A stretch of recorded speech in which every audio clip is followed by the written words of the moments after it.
আসসালামু আলাইকুম। English learning স্টেজের পক্ষ থেকে তোমাদেরকে জানাই স্বাগতম। আমাদের ইংলিশ লার্নিং স্টেজের নিয়মিত আয়োজনে আজকে আবার একটা নতুন ভিডিও নিয়ে উপস্থিত হলাম। আমরা গতদিন নবম, দশম ও এসএসসি পরীক্ষার্থীদের জন্য আলোচনা করতেছিলাম ট্যাগ কোশ্চেন। আমরা সেখানে দেখেছি যে সাধারণত 5টা যে সেন্টেন্স আছে তার ভিতরে 3টা সেন্টেন্সে ট্যাগ কোশ্চেন হয়। সেই 3টা ছিল অ্যাসার্টিভ, ইম্পারেটিভ এবং এক্সক্লামেটরি। সেখানে আমরা পিছন থেকে একটু আলোচনা করতেছিলাম যে কোন কোন সেন্টেন্স তোমাদের কি স্মরণ আছে? হ্যাঁ, আমরা সেখানে আলোচনা করতেছিলাম এক্সক্লামেটরি এবং ইম্পারেটিভ। সেখানে আমরা দেখেছি যে এক্সক্লামেটরি সেন্টেন্স সাধারণত 2টা নিয়ম এবং ইম্পারেটিভ সেন্টেন্সের স্ট্রাকচার অনুসারে সেখানে মাত্র 5টা নিয়ম ছিল। সেই অনুসারে আমরা আজকের আবার আলোচনা করতে চলছি অ্যাসার্টিভ সেন্টেন্স। হ্যাঁ, তোমরা বোর্ডের স্ক্রিনে দেখতেই পাচ্ছ আমাদের শুরুটা কি দিয়ে হচ্ছে, অ্যাসার্টিভ সেন্টেন্স। অ্যাসার্টিভ সেন্টেন্স বিবৃতিমূলক বাক্য, যেটা subject plus verb plus extension এইভাবে হয়। তুমি কি জানো যে অ্যাসার্টিভ সেন্টেন্স সাধারণত আর কিভাবে হতে পারে? তোমরা জানো যে সাধারণত assertive sentence structure subject plus verb plus object এভাবে হয়ে থাকে, কিন্তু আরো অ্যাসার্টিভ সেন্টেন্সের স্ট্রাকচার রয়েছে। সেটা হতে পারে there, there plus verb plus subject plus extension. এই যে নিয়মটা আমি লিখলাম, there plus verb plus subject plus extension, এখানে এই যে স্ট্রাকচারটা এইটা অবশ্যই অনেক স্টুডেন্টের অজানা, যে দেয়ার হেয়ার এইটা কখনো চিন্তা করে না যে এই সেন্টেন্সটা অ্যাসার্টিভ সেন্টেন্স, কিন্তু এখানে সাবজেক্টটা কোথায় থাকে? আমাদের ভার্বের পরে। আমরা অ্যাসার্টিভ সেন্টেন্স মানেই জানি যে subject plus verb plus object, কিন্তু এইভাবে হেয়ার দেয়ার দ্বারা যে সেন্টেন্সগুলো প্রথমে শুরু হয় সেই সেন্টেন্সগুলো অ্যাসার্টিভ সেন্টেন্স। এইগুলো তোমাদের এখন না লাগুক, তোমাদের কম্পিটিটিভ এক্সাম গুলোতে লাগবে। এরকম একটা সেন্টেন্স দিয়ে বলবে এখানে সাবজেক্ট কোনটা। তোমরা এরকম রুলস গুলো জানা না থাকলে তখন তোমরা কিন্তু বিপাকে পড়ে যাবে। ঠিক আমরা ওই দিকে যাব না।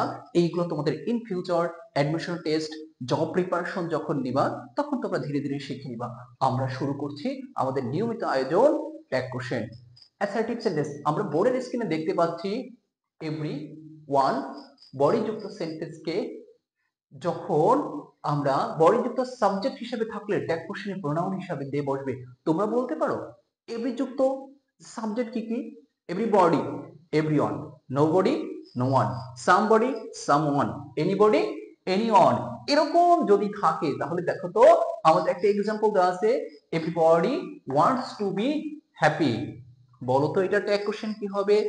বুঝতে পারছি যে তোমরা এখন সবাই বলতে পারবে যেহেতু এভরিবডিটা আমরা পেয়ে গেলাম, বডি যুক্ত আছে, সুতরাং দে হবে। এর যোগ করা আছে প্রেজেন্ট ইনডেফিনিট টেন্স। এখন বলো তো এস বাই এর যোগ করা আছে প্রেজেন্ট ইনডেফিনিট টেন্সে অক্সিলারি ভার্ব কি হয়? তুমি চট করে বলতে পারবে ডু অথবা ডাজ। এখন বলতো এর যদি যোগ করা থাকে তাহলে আমরা ডাজ ইউজ করব, কিন্তু এই যে বডি থাকার কারণে এখানে আমরা বললাম কি হবে? দে হবে। দের সাথে কখনো ডাজ বসে না, যার কারণে হবে ডু। এবং সেন্টেন্স অ্যাফার্মেটিভ, ট্যাগ কোশ্চেনটা হবে নেগেটিভ, লিখতে হবে ডোন্ট দে। তাহলে এই যে নিয়মটা, এই নিয়মটা থেকে তোমার পরীক্ষায় 1 মার্কস তুমি পেয়ে যাবে। যখনই তুমি এটা শিখবে তখনই তোমার জন্য ট্যাগ কোশ্চেনে 1 মার্ক। আমরা ট্যাগ কোশ্চেনের শুরুতে যে টাইটেল দিয়েছিলাম ট্যাগ কোশ্চেনে তুমি 5-এ 5ই পাবে, এখান থেকে তোমাকে 1 মার্কস কমন দিয়ে দিলাম যে এটাই তুমি 1 পেয়ে যাবে। এরপরে দেখো তো থিং যুক্ত ওয়ার্ড সাবজেক্ট হিসাবে থাকলে এর প্রোনাউন হিসাবে ইট বসবে। উপরের নিয়মটা কি দেখলাম? এভরি বডি অথবা ওয়ান যুক্ত থাকলে সাবজেক্ট হিসাবে কি বসবে? প্রোনাউন হিসাবে দে। আর এখানে দেখলাম থিং যুক্ত ওয়ার্ড সাবজেক্ট হিসাবে থাকলে প্রোনাউনে ইট হবে। থিং যুক্ত ওয়ার্ড গুলো কি কি? এরকম থিং যুক্ত word something, anything, everything, nothing যদি থাকে তাহলে ট্যাগ কোশ্চেনে কি বসবে? ইট বসবে। আমরা একটু সেন্টেন্সের দিকে লক্ষ্য করি, nothing is impossible for him. Nothing is impossible for him, তাহলে এখানে নাথিং, এই নাথিং এর জন্য আমরা কি লিখবো?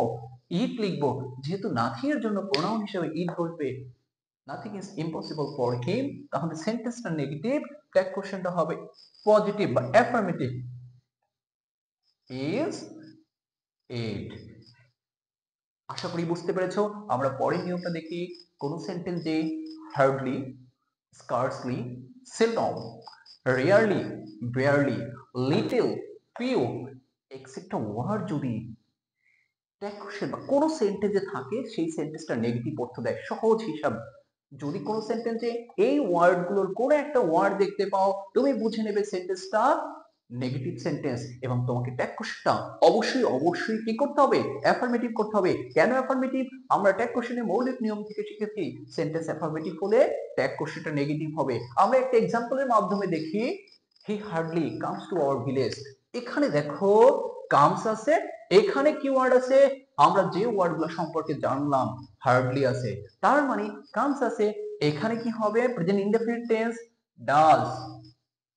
ডাজ যেহেতু কামস আছে, ডাজ হি। আশা করি বুঝতে পেরেছো। পরের নিয়মটা আমরা দেখি। কোন সেন্টেন্সে সাবজেক্ট যদি all of us, some of us, many of, any of us, many of us, naan of আস থাকে, তবে ট্যাগের প্রোনাউন হিসাবে উই বসবে। আমরা জানি যে উই একটা কি প্রোনাউন, এর উইটা একটা প্রোনাউন, এর অবজেক্টিভ ফর্ম হলো আস। যেহেতু কোন সেন্টেন্সে যদি কি থাকে, আস থাকে, ট্যাগ কোশ্চেনে কি হবে? তাহলে সাবজেক্ট হিসেবে উই বসবে। এখন আমরা একটু দেখে নেই। তাহলে নান ক্যান সলভ ইট, এখানে ক্যান একটা অক্সিলারি ভার্ব। ক্যানটা কোন ধরনের অক্সিলারি? ক্যানটা মডেল অক্সিলারি। ক্যানটা কোন ধরনের অক্সিলারি? ক্যান একটা মডেল অক্সিলারি। যেহেতু ক্যান একটা মডেল অক্সিলারি আছে, অন্য কিছু খোঁজার আমাদের দরকার নেই, সরাসরি আমরা ক্যানটা কি ব্যবহার করতে পারবো। আর নান অফ আস, নান একটা negative word, none of us, tag কোশ্চেনটা তাহলে কি হবে? অ্যাফার্মেটিভ হবে। তাহলে আমরা উত্তরটা কি লিখতে পারি? Can we. এরপরে এখানে যদি তুমি একটু খেয়াল করো, এখানে আমরা যদি দেখি, একটু স্ক্রিনের দিকে তাকাও, বোর্ডের দিকে দেখো তোমরা, আমরা এখানে আস না লিখে যদি লিখতাম none of them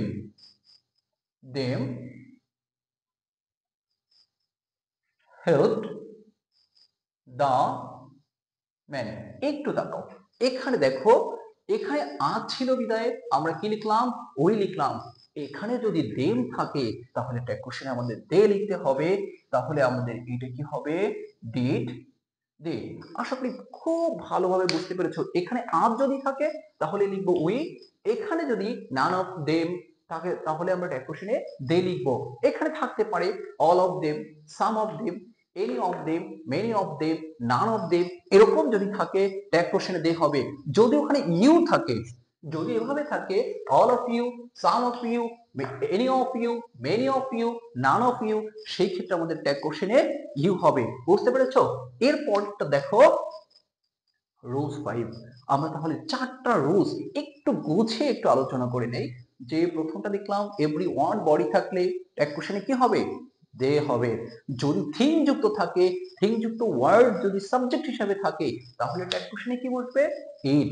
আর কিছু ওয়ার্ড এখান থেকে, এই যে 3 নম্বরটা খুবই ইম্পর্টেন্ট একটা রুলস, যদি কোনো সেন্টেন্সে কিছু ওয়ার্ড দেখতে পজিটিভ, দেখতে অ্যাফার্মেটিভ এর মতো মনে হচ্ছে, কিন্তু এর ইনার মিনিংটা নেগেটিভ, যেমনটা কি ছিল scarcely, hardly, seldom, rarely, barely, little, few.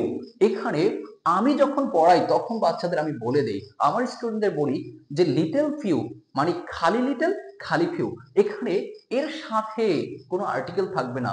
Little এর ক্ষেত্রে এ লিটল হয়, দা লিটল হয়। ফিউ এর ক্ষেত্রে এ ফিউ হয়, দা ফিউ হয়। কিন্তু এ ফিউ, দা ফিউ দুইটাই পজিটিভ, শুধু ফিউ নেগেটিভ, শুধু লিটল নেগেটিভ। এর সাথে যদি কোনো আর্টিকেল থাকে তাহলে নেগেটিভ হবে না। তাহলে তোমরা দেখো এখানে আমরা যে ওয়ার্ডগুলো দিয়েছি তার ভিতরে শুধু লিটল, শুধু ফিউ, এইগুলো হলো অ্যাফার্মেটিভ।